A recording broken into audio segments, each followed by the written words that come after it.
Okay, so let's jump right into a topic that is, well, pretty fascinating. We're going to unpack the surprising and deeply intertwined history between the sacred temple ceremonies of the Latter-day Saints and the ancient, kind of mysterious fraternity of Freemasonry. It's a connection that honestly raises a ton of questions, and we're going to dig into what the historical record has to say about it. And this timeline right here is where things get really interesting. On March 15th, 1842, Joseph Smith becomes a Freemason. The very next day, yeah, one day later, he's made a Master Mason, which is an incredibly fast promotion. Then, get this, just 7 weeks after that, he introduces the LDS Temple Endowment, a brand new sacred ceremony that had some striking similarities to the Masonic rituals he just learned. So the million-dollar question is, what happened in those 7 weeks? To even begin to answer that, we've got to take a step back. We need to understand who the Masons really are. We have to separate the Hollywood stuff from the actual history. Yeah, I mean, most of us probably think of national treasure, right? Secret societies, hidden treasure maps, which is fun. But the real story, well, maybe not about lost gold, is arguably way more influential. The impact of this fraternity is very real. We're talking about some of America's most famous founding fathers, George Washington, Benjamin Franklin. They were all proud Masons. All right, so let's peek behind the curtain. Let's step inside a Masonic temple, so to speak. What are their core beliefs? What's actually going on in these rooms? Because understanding this is absolutely key to seeing the connections later on. So, here's the most crucial point. Freemasonry is not a religion. It's not trying to be. It doesn't offer a path to salvation or anything like that. Think of it more like a moral society, a fraternity. Their whole thing is basically summed up as they take good men and make them better. The basic journey for a Mason in what they call the Blue Lodge has these 3 degrees.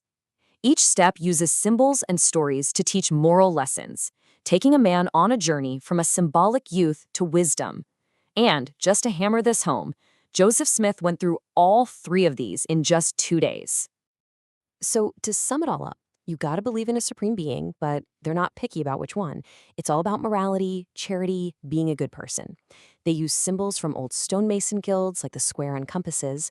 And here's the really important part. They teach through these interactive plays where you, the new guy, are part of the drama.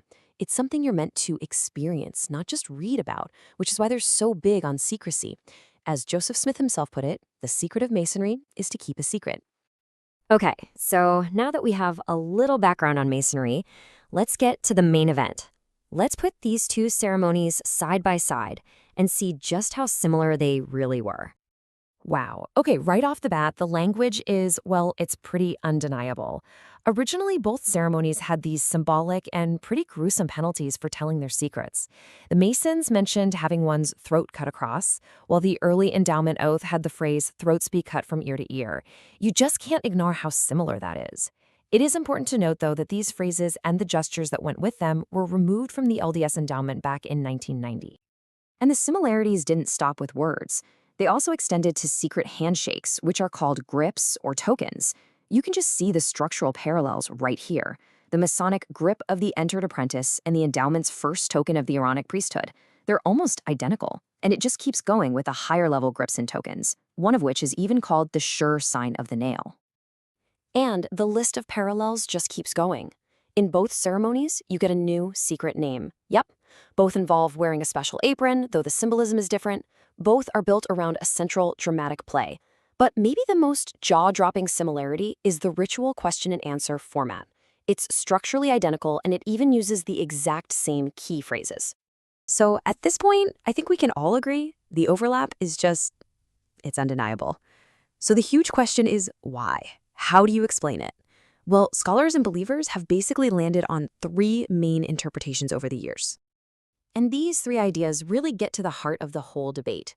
Was Joseph Smith restoring an ancient truth, adapting a modern method he liked, or just plain borrowing from something he found useful? So let's start with what's called the adaptation view. It's based on this quote from Joseph Smith himself.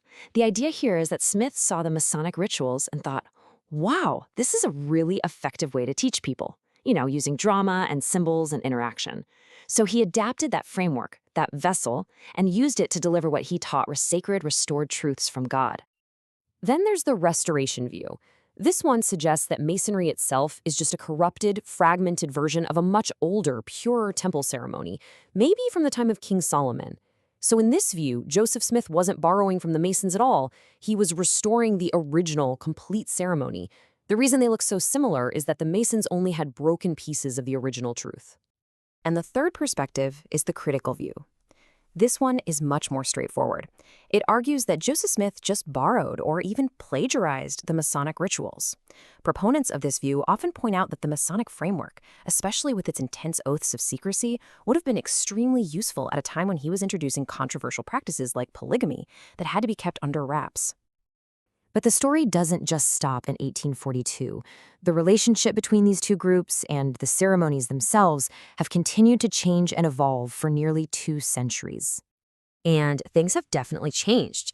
The endowment ceremony today is quite different from the one in the 1840s. It's shorter. As we mentioned, those graphic penalties were taken out in 1990, and other elements have been updated to be more egalitarian between men and women. Over time, many of the most direct and obvious Masonic parallels have been softened or removed entirely. And here's a kind of ironic twist. Despite all that shared history, for a long time in Utah, the Masons and the Mormons really did not get along. There was a deep distrust, partly because some of the federal judges who were giving the Saints a hard time were also high-ranking Masons. For many decades, Mormons were actually banned from joining Masonic lodges in Utah. That has since healed, though, and today plenty of Latter-day Saints are also Freemasons. And so we're left right back where we started, with the central question. Was Joseph Smith restoring an ancient truth that had been scattered through time? Or was he a brilliant innovator who adapted the powerful teaching methods of a fraternity to reveal new doctrines? Was he a restorer or an adapter?